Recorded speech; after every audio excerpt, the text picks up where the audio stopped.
Hi guys, welcome back to my new vlog. Guys, ಇವತ್ತಿನ video ಏನಂತ ಮುಂದೆ ನಿಮ್ಗೆ ನೋಡ್ತಾ ಹೋಗ್ಬೋದು. ಸೊ ನಾನು ಸುಮಾರು ದಿನ ಆಗಿತ್ತು ವೀಡಿಯೋ ಮಾಡಿದೆ. ಸೊ ನೋಡಿ, ನಾವು ನಮ್ಮ ನವ್ಯನ ಜಡೆಯಿಂದ ವೀಡಿಯೋ ಸ್ಟಾರ್ಟ್ ಮಾಡ್ತಾಯಿದ್ದೀನಿ. ಒಂಥರ ಡಿಫ್ರೆಂಟಾಗಿ ಸ್ಟೆಪ್ ಜಡೆ ಹಾಕಿದ್ದಾಳೆ ಅವಳು. ಸೊ ಕೈಗೆ ಬೇರೆ ಮೆಹಂದಿ ಹಾಕಿದ್ದಾಳೆ. ಏನು ಕೇಳ್ತೀರಾ ನಮ್ಮ ಇಂಜಿನಿಯರ್ ಹುಡುಗಿನ. ಸೊ ಗೈಸ್, ಇದು ಒಂದು ಬರ್ಡೇ ಸೆಲೆಬ್ರೇಷನ್. ಮತ್ತೊಂದು ಯಾರ ಬರ್ಡೇ ಏನು ಅಂತ ಮುಂದೆ ವೀಡಿಯೋ ನೋಡ್ಬೋದು. ಗೈಸ್, ನಮ್ಮ ನಯನ, ಮಧು, ಆಮೇಲೆ ರಾಘು, ಲೀಲಾತತ್ತೆ ಎಲ್ಲ ಕೂತಿದ್ದಾರೆ. ಧ್ರುವ ಜೋಕಾಲಿ ಆಡ್ತಿದ್ದಾನೆ. ಗೈಸ್, ಯಾರ ಬರ್ಡೇ ಸೆಲೆಬ್ರೇಷನ್ ಗೊತ್ತಾ? ಹೌದು, ಗೆಸ್ ಮಾಡಿ ಗೈಸ್. ಸೊ ನನ್ನ ಮೈದುನನ ಬರ್ಡೇ ಗೈಸ್. ಇದು ಜುಲೈ ಎಂಡಲ್ಲಿ ಆಗಿದ್ದು. ಸೊ ನಾನು ವೀಡಿಯೋ ಲೇಟಾಗಿ ಬಿಡ್ತಾಯಿದ್ದೀನಿ. ಆವಾಗ ಹೇಳ್ದಂಗೆ ನನಗೆ ಸ್ವಲ್ಪ ಆರಾಮಿರಲಿಲ್ಲ, ಹಾಗಾಗಿ ನಾನು ವಿಡಿಯೋ ಲೇಟಾಗಿ ಅಪ್ಲೋಡ್ ಮಾಡ್ತಾಯಿದ್ದೀನಿ ಗೈಸ್, ಕ್ಷಮೆ ಇರಲಿ. ಸೊ ನೋಡಿ, ಕೇಕ್ ತಂದಿದ್ರು. ಕೇಕ್ ಎಲ್ಲ ಕಟ್ ಮಾಡಿ ನಾವು ಸರಿ ಬ್ಯಾಟಿಂಗ್ ಮಾಡ್ಕೊಂಡು ಬಂದ್ವಿ. ಸೊ ಗೈಸ್, ಹೀಗೆ ನಾವು ಕಸಿನ್ಸ್ ಎಲ್ಲ ಪ್ರತಿಯೊಬ್ಬರ ಬರ್ಡೇ ಕೂಡ ನಾವು ಹೀಗೆ ಸಿಂಪಲ್ಲಾಗಿ ಮತ್ತು ಸಿಕ್ಕಾಪಟ್ಟೆ ಎಂಜಾಯ್ ಮಾಡ್ತಾ ನಾವು ಬರ್ಡೇ ಸೆಲೆಬ್ರೇಷನ್ ಮಾಡ್ತೀವಿ guys. Last vlog Vaishnavi birthday video ನೋಡಿರ್ಬೋದು. ದೆನ್ ಈಗ ನನ್ನ ಮೈದುನನ ಬರ್ಡೇದು. ನೆಕ್ಸ್ಟ್ ಇನ್ನೂ ಬರ್ತಾ ಹೋಗುತ್ತೆ ಬರ್ಡೇ.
ಸೊ ಗೈಸ್, ನಾವು ಕೇಕೆಲ್ಲ ಕಟ್ ಮಾಡಿ ಎಲ್ಲರಿಗೂ ಕೇಕೆಲ್ಲ ತಿನ್ನಿಸಿ, ಅವನಿಗೂ ನಾವೆಲ್ಲ ಕೇಕೆಲ್ಲ ತಿನ್ನಿಸಿ ಈಗ ಒಳಗೆ ಬಂದ್ವಿ. ಸೊ ಇಲ್ಲಿ ಊಟಕ್ಕೆ ತಯಾರಿ ನಡೀತಾ ಇದೆ. ಊಟಕ್ಕೆ ಜೋಳದ ರೊಟ್ಟಿ, ನುಗ್ಗಿಕಾಯಿ ಕುರ್ಮ, ಪನ್ನೀರ್ ಕುರ್ಮ, ಆಮೇಲೆ ಕೇಕು, ಶಾವಿಗೆ ಎಳೆ ಪಾಯಸ, ಹೀಗೆ ಘೀ ರೈಸ್ ಕುರ್ಮ, ಹೀಗೆ ತುಂಬ ಇತ್ತು.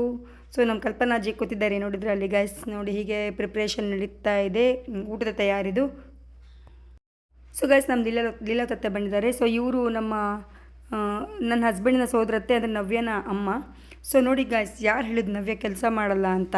ನಮ್ಮ ಕಸಿನ್ಸಲ್ಲಿ ನೋಡಿ ಕೆಲಸ ಮಾಡ್ತಾಯಿದ್ದಾಳೆ ನವ್ಯ. ಸೊ ಅವಳು ಎಲ್ಲರಿಗೂ ಸರ್ವ್ ಮಾಡ್ತಾಯಿದ್ಲು. ಸೊ ಮಧು ಕೂಡ ಇದ್ದಾನೆ ಇಲ್ಲಿ. ಸೊ ಎಲ್ಲರೂ ಊಟ ಮಾಡ್ತಿದ್ರಿ, ಇನ್ನೇ ನಾವು ಊಟ ಮಾಡಬೇಕು. ಸೊ ಊಟ ಮಾಡಿ ನಾವು ಅಲ್ಲಿಂದ 11:30 ಮನೆಗೆ ಬಂದ್ವಿ.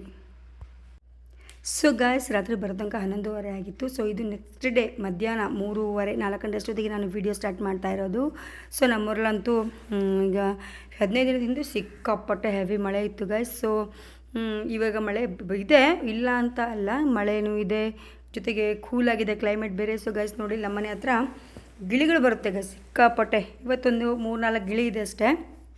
ಸೊ ದಿನ ಬೆಳಗ್ಗೆ ಒಂದು 30 ಗಿಳಿ ಇರುತ್ತೆ ನಮ್ಮನೆ ಹತ್ರ. ಪಕ್ಕದ ಮನೆ ಕರೆಂಟ್ ವೈರ್ ಹತ್ರ ಇರುತ್ತೆ. ಸೊ ನೋಡಿ ಗೈಸ್, ಕ್ಲೈಮೇಟ್ ಹೇಗಿದೆ, ಮೋಡ ಮಳೆ ಬಂತು. ಸೊ ಹೀಗಿದೆ ವೆದರು. ಒಂಥರ ತಂಪಾಗಿದೆ, ಸ್ವಲ್ಪ ಶೆಕೆನೂ ಆಗುತ್ತೆ, ಸ್ವಲ್ಪ ಬಿಸಿಲು ಬಂದ್ಕೊಳ್ಳೋ ಶೆಕೆ ಆಗುತ್ತೆ. ಸೊ ಇದು ನೋಡಿ ಗೈಸ್, ಇದು ನನ್ನ ಗಾರ್ಡನ್ನ ಒಂದು ಭಾಗ, ಡೇರೆ ಗಿಡ. ಸೊ ಇಷ್ಟು ಹತ್ರ ಬಂದಿದೆ ಡೇರೆ ಗಿಡ. ಇದಕ್ಕೆ ಇವತ್ತು ಗೊಬ್ಬರ ಎಲ್ಲ ಕೊಟ್ಟೆ, 3 ಥರ ಗೊಬ್ಬರ ಕೊಟ್ಟೆ. ನೆಕ್ಸ್ಟ್ ಗೊಬ್ಬರ ಕೊಡುವಾಗ ವಿಡಿಯೋ ಮಾಡಿ ಅಪ್ಲೋಡ್ ಮಾಡ್ತೀನಿ ಗೈಸ್, ಯಾವ ಥರ ಗಿಡ ಹಾಕಿ ಯಾವ ಥರ ಗೊಬ್ಬರ ಕೊಡಬೇಕು ಅಂತ. ಸೊ ನೋಡಿ ಗೈಸ್, ಮಗ್ಗು ಬಿಟ್ಟಿದೆ 2 ಗಿಡದಲ್ಲಿ. ಸೊ ಇಷ್ಟಿದೆ, ಒಂದು 25-30 ಚೀಲ ಇದೆಯೋ ನನಗೆ ಗೊತ್ತಿಲ್ಲ ಎಷ್ಟಿದೆ ಅಂತ. ಸೊ ಗೈಸ್ ನೋಡಿ, ಪುಟ್ಟ ಮಗ್ಗು ಬಿಟ್ಟಿದೆ. ನನಗೆ ವರಮಹಾಲಕ್ಷ್ಮಿ ಹಬ್ಬಕ್ಕೆ ಹೂ ಸಿಗುತ್ತೆ ಅಂತ ಒಂದು ಭರವಸೆ ಇಟ್ಕೊಂಡು ಗೊಬ್ಬರ ಕೊಟ್ಟಿದ್ದೀನಿ. ಸೊ ನೋಡಬೇಕು ಹೂ ಸಿಗುತ್ತೋ ಇಲ್ಲೋ ಅಂತ. ಮಗ್ಗು ಬಿಟ್ಟಿದ್ದ ಲೆಕ್ಕ ನೋಡ್ರೆ ನನಗೆ ಹೂ ಸಿಗತ್ತೆ ಅಂತ ಅಂದ್ಕೊಂಡಿದ್ದೀನಿ. ಸೊ ಗೈಸ್ ನೋಡಿ, ಇದು ಬಿದಿರು ದಬ್ಬೆ ಆನ್ಲೈನಲ್ಲಿ ತರಿಸಿದ್ದೆ ನಾನು ಮೀಶೋದಲ್ಲಿ. 140 ಚಿಲ್ಲರೆ ಏನೋ ಕೊಟ್ಟಿದ್ದೆ. ಬಿದಿರದ ಕೋಲು ತುಂಬ ಚೆನ್ನಾಗಿದೆ ಗೈಸ್, ಬಿದಿರು ಕೋಲು. ಸೊ ಇದನ್ನು ಸೇವಂತಿಗೆ ಗಿಡಕ್ಕೆ ಕೊಟ್ಟಿದ್ದೀನಿ. ಸೊ ಸೇವಂತಿಗೆ ಗಿಡ ನೋಡಿ ಗೈಸ್, ನನ್ನ ಪುಟ್ಟ ಗಾರ್ಡನ್. ಇದೊಂಥರ ಒಂದೆಲಗ ನೋಡಿ, ಹೈಬ್ರಿಡ್ ಒಂದೆಲಗ. ಇದು ಕೂಡ ನೆಟ್ಕೊಂಡಿದ್ದೀನಿ, ತಂಬಳಿ ಚಟ್ನಿ ಮಾಡ್ಬೋದು. ಇದೊಂಥರ ಪುಟ್ಟ ಹೂ ಗೈಸ್ ಇದು. ಸೊ ಇದು ನನ್ನ ಪುಟ್ಟ ಮಿನಿ ಗಾರ್ಡನ್. ಸೊ ಇದು ಒಂಥರ ಹೂ ಗೈಸ್ ಇದು ನಾನು ನರ್ಸರಿಯಿಂದ ತೊಗೊಂಬಂದಿದ್ದೆ. ಸೊ ಇದನ್ನು ನಾನು ಒಂದು 8 ತಿಂಗಳು ಇರುತ್ತೆ ಈ ಹೂವು. ಸೊ ಸರಿ ಹೂ ಬಿಟ್ಟಾದ್ಮೇಲೆ ಮತ್ತೆ ಮರಿ ಹೊಡೆಯುತ್ತೆ. ಆ ಮರಿ ನಾನು 2 ಮರಿ ಹೊಡೆದಿತ್ತು. 2 ಮರಿ ನಾನು ರೀಪಾಟ್ ಮಾಡಿದಾಗ ಒಂದು 6 ತಿಂಗಳು ಹೂ ಬಿಟ್ಟಿಲ್ಲ. ಆಮೇಲೆ ಮತ್ತೆ ಈಗ 2 ಹೂ ಬಿಟ್ಟಿದೆ. ಅದು 8 ತಿಂಗಳಿರುತ್ತೆ. ಸೊ ಇದು ನೋಡಿ ಗೈಸ್, ಇಲ್ಲಿ ಕಾಕೆ ಹಣ್ಣಿನ ಗಿಡ. ಸೊ ಈ ಕಾಕೆ ಸೊಪ್ಪು ಆರೋಗ್ಯಕ್ಕೆ ತುಂಬ ಒಳ್ಳೆಯದು. ಇದನ್ನು ಚಟ್ನಿ ತಂಬಳಿ ಮಾಡ್ತಾರೆ, ತುಂಬ ದೇಹಕ್ಕೆ ತಂಪು ಕೊಡುತ್ತೆ. ಹಾಗೆ ಕಾಕೆ ಹಣ್ಣು ಕೂಡ ಸ್ವಲ್ಪ ಮಲೆನಾಡವ್ರು ಇಷ್ಟಪಡ್ತಾರೆ. ಸೊ ಮಲೆನಾಡವ್ರಿಗೆ ಗೊತ್ತಿರ್ಬೋದು ಕಾಕೆ ಹಣ್ಣು ಅಂದ್ರೆ ಏನು ಅಂತ. ಸೊ ಈ ಹಣ್ಣನ್ನು ತಿಂತಾರೆ. ಸೊ ನಾನು ಕಿತ್ಕೊಂಬಂದು 4 ಹಣ್ಣು ತಿಂದೆ. ಸೊ ಇದು ಒಂಥರ ನೋಡಿ, ಇಲ್ಲಿ ನೋಡಿದ್ರು ಹಚ್ಚ ಹಸಿರು. ಸೊ ನಮ್ಮ ಏರಿಯಾ ಇದು ಹಚ್ಚ ಹಸಿರಿಂದ ಕೂಡಿದೆ ಎಲ್ಲ ಕಡೆ. ಅವಾಗ ಹೇಳ್ದಾಗೆ ನೋಡಿ, ನಾನು ಟೆರಾಸಿಗೆ ಹೋಗುವಾಗ 3 ಗಿಳಿ ಇತ್ತು. ಈಗ ಮತ್ತು 3 ಸೇರಿಕೊಂಡಿದೆ, ಒಂದು 5-6 ಗಿಳಿ ಬಂದಿದೆ. ಸಂಜೆ ಹೊತ್ತಿಗೆ ಮಳೆ ಬಿಡುವು ಕೊಟ್ಟರೆ 15-20 ಗಿಳಿ ಬರುತ್ತೆ ಗೈಸ್. ನೋಡಿ ಇಲ್ಲಿ 1, 2, 3, 4-5 ಗಿಳಿ ಇದೆ, ಪುಟ್ಟ ಆನೆ ಗಿಳಿ. ಅದು ಅಕ್ಕಿ ಹಾಕ್ತೀವಿ ಗೈಸ್, ನಮ್ಮ ಪಕ್ಕದಮನೆಯವರು ಹಾಕ್ತಾರೆ. ನಾನು ಅಲ್ಲಿ ಕಾಂಪೌಂಡ್ ಮೇಲೆ ಅಕ್ಕಿ ಹಾಕಿ ಬರ್ತೀನಿ. ಅಕ್ಕಿ ತಿನ್ನುತ್ತೆ ಗಿಳಿ. ಒಂಥರ ನೋಡೋಕ್ಕೆ ಚೆಂದ, ಗಿಳಿ ಹಸಿರಾಗಿ ಚೆನ್ನಾಗಿದೆ. ಸೊ ಇವಿಷ್ಟು ಆಗಿತ್ತು ಇವತ್ತಿನ ಒಂದು ಮಿನಿ ವ್ಲಾಗ್ ಗೈಸ್. ಸಬ್ಸ್ಕ್ರೈಬ್ ಮಾಡ್ಕೊಳ್ಳದೇ ಇದ್ದವರು ದಯವಿಟ್ಟು ಸಬ್ಸ್ಕ್ರೈಬ್ ಮಾಡ್ಕೊಳ್ಳಿ. ಸಬ್ಸ್ಕ್ರೈಬ್ ಮಾಡಿಕೊಂಡು ನನ್ನ ವೀಡಿಯೋಗಳನ್ನು ನೋಡಿ ಅಂತ ಹೇಳ್ತಾ ಇವತ್ತಿನ ಒಂದು ಪುಟ್ಟ ವೀಡಿಯೋನ ಇಲ್ಲಿಗೆ ಮುಗಿಸ್ತಾ ಇದ್ದೀನಿ. ಸೊ ಇವತ್ತಿನ ವೀಡಿಯೋ ಇಷ್ಟ ಆದರೆ ಲೈಕ್ ಮಾಡಿ, ಶೇರ್ ಮಾಡಿ ಮತ್ತು ಸಬ್ಸ್ಕ್ರೈಬ್ ಮಾಡಿ ಅಂತ ಹೇಳ್ತಾ ಮುಂದಿನ ವೀಡಿಯೋದಲ್ಲಿ ಸಿಗ್ತೀನಿ. Until then take care, tata, bye ಬಾಯ್.